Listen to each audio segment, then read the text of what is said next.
여러분, 이제 통제 방역이 아니라 거리두기가 완전히 해제가 됐기 때문에 영업시간도 24시간 자율로 할 수 있고요. 인원 제한도 안 하기 때문에 가게에 손님이 얼마나 들어와도 상관이 없잖아요. 그런데 이 와중에 말입니다. 이 와중에 자영업자분들이 폐업하는 사람들이 많아졌어요. 이건 뭐지? 경기가 좋아지는데 왜 폐업하지? 이렇게 생각할 수밖에 없잖아요. 예. 그 이유가 굉장히 여러 가지가 있는데요. 핵심적인 이유는 여러분, 그동안의 빚이 너무 많다는 거예요. 그동안의 빚이 너무 많다. 지금 장사가 좀 되고 권리금이 다시 살아나니까 권리금 받고 가게를 넘기는 겁니다. 가게를 파는 거예요. 그리고 그 돈으로 지금까지 빚진 것에 일부라도 갚겠다는 거예요. 왜? 이자가 워낙 많이 오르니까요. 이자에 대한 부담이 굉장히 크다는 사실입니다. 이자에 대한 부담이. 많은 자영업자들하고 이야기를 해보면요. 그래, 나는 빚지고는 못 살아. 이것 때문에 너무너무 스트레스를 받아. 그래서 지금까지 버텨왔지만 권리금을 준다는 사람이 있으니까 이제 넘길래. 이렇게 이야기하는 사람이 많아졌다는 이야기예요. 그런데 그 속내를 들여다보면요. 다른 이유도 여러 가지가 있습니다. 그 다른 이유 중에 대표적인 게 여러분 이겁니다. 최저임금 현장 지급액. 지금 우리 최저임금은 9,160원이라고 이야기하잖아요. 그런데 현장에서 지급하는 것은요. 많으면 14,000원까지 지불합니다. 일반적으로 말입니다. 주유수당을 포함을 하면 이게 1,800원 정도 되거든요. 1,800원 정도. 그런데 1,800원을 준다고 하면 안 와요. 그만큼 말입니다. 일하는 사람들이 줄어들었고요. 한쪽으로 쏠림 현상이 굉장히 강해요. 배달을 하면 최저임금보다가 훨씬 많이 벌 수 있으니까 배달 쪽으로 사람들이 많이 간탓입니다. 그러니까 배달을 하는 게 낫지. 내가 죽도록 일해봤자 14,000원밖에 못 받으니까 뭐 내가 알바할 필요가 있을까? 이렇게 생각하는 겁니다.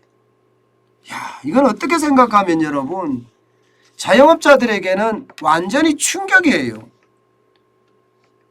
지금 이게 현장의 인건비가 장난이 아닌데 이미 보세요 여러분. 이미 보시면 평균 알바생 임금이 굉장히 많이 올라갔거든요.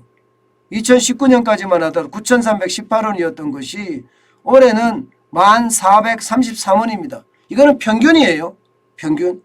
요즘은 13,000원, 14,000원 줘도 일할 사람이 없다고 이야기할 정도거든요. 없다고.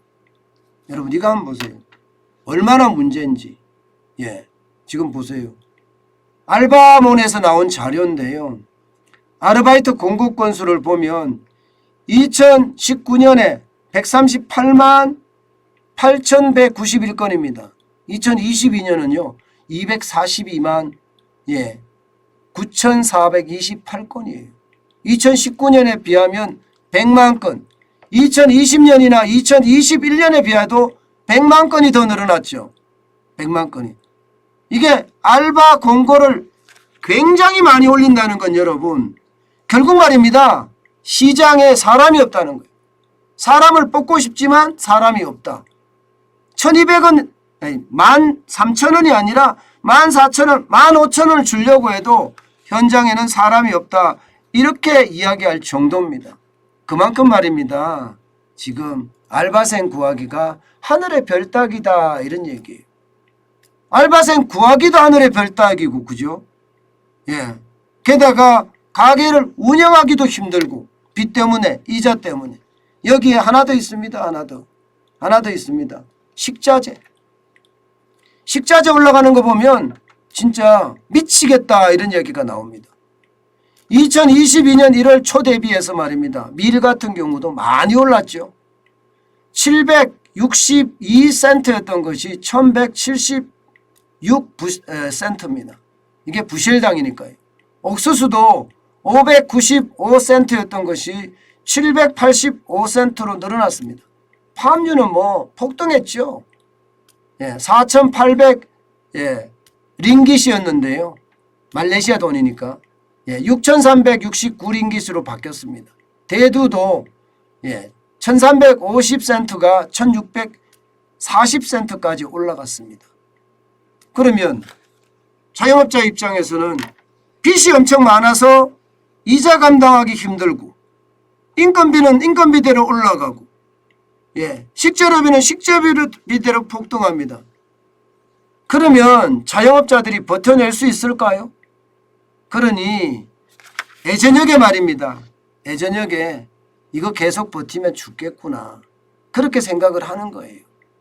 그래서 차라리 이럴 바에야 장사가 좀 되고 매출이 많이 늘어나니 권리금이 되살아나고 살 사람도 생기니까 넘겨버리는 거예요. 그래서 폐업이 늘어나는 그런 사태가 많이 벌어진다는 겁니다. 저는요, 이걸 보면서 여러분, 지금 시장의 어떤 충격이 얼마나 큰지를 단적으로 보여주는 것 같습니다. 이게 통제 방역을 2년 1개월 동안 했잖아요. 정확히 25개월간 했습니다. 25개월간 통제 방역은요, 이 소기업, 자영업자, 소상공인에게는요, 빚만 갖다 줬습니다. 빚이 지금 2021년 기준으로 909조 2천억 원입니다. 그러면 이자가 얼마나 나갈까요? 이게 금리가 지금 오르는 속도를 보면 대출금리가 1%, 2% 오르는 것은 어쩌면 당연해 보입니다. 이제는 더 많이 올라갈 것으로 그렇게 예상이 되거든요. 적어도 3%, 4%까지도 올라가겠다, 이런 예상이 되니까 이럴 바에야 문을 닫는 게 편하겠구나, 그렇게, 아니면 넘기는 게 편하겠구나, 이렇게 예상을 합니다. 사실 요즘 말입니다, 자영업 하시는 분들 이야기를 들어보면 죽지 못해 하시는 분들도 꽤 많아요. 아직도요.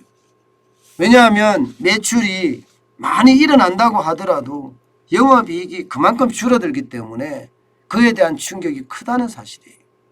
벌어서 지금 이자도 갚아야 되고 원금도 갚아야 되는데, 벌어서 이자는 갚을 수 있을지언정 원금은 못 갚는다는 이야기가 나오거든요.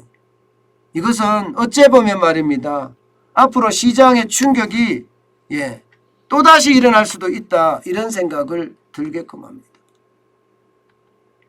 그만큼 현장은요, 제가 늘 여러분들에게 말씀을 드리는데요, 현장의 어떤 그 절박함은요, 그 어느 때보다 커지고 있다, 이런 얘기입니다. 윤석열 정부가, 저는 늘 말씀을 드려요. 승리에 도취해 있지 말고 빨리 현장 중심으로 돌아서야 된다. 저는 그렇게 조언드리고 싶어요. 그래야지만이 바닥 경제가 좀 살아나면서 말입니다, 우리 경제의 마중물이 될 수가 있습니다. 경제는 가장 중요한 게 바닥입니다. 경제 성장률의 핵심이라고 이야기하는 소비가 바닥에서 일어나기 때문이에요. 저도 보면 전통시장에 가서 장을 보고요, 중국집 가서 짜장면 먹고요, 이러면서 뭔가 좀 아껴보려고도 하지만 뭔가 소비도 그렇게 일어나거든요. 이 말은 바닥이 좋아져야지 소비가 늘어나고, 소비가 늘어나야지 경제 성장을 이끌어낸다, 저는 그렇게 생각을 합니다. 지금 그 어느 때보다 소비가 늘어야 돼요. 물가 잡는 것은 굉장히 중요하고요, 일자리 늘리는 것도 굉장히 중요하고요. 저는 빠른 현장 대처가 우리 경제를 살릴 수 있다. 오늘은 이렇게 말씀드리겠습니다.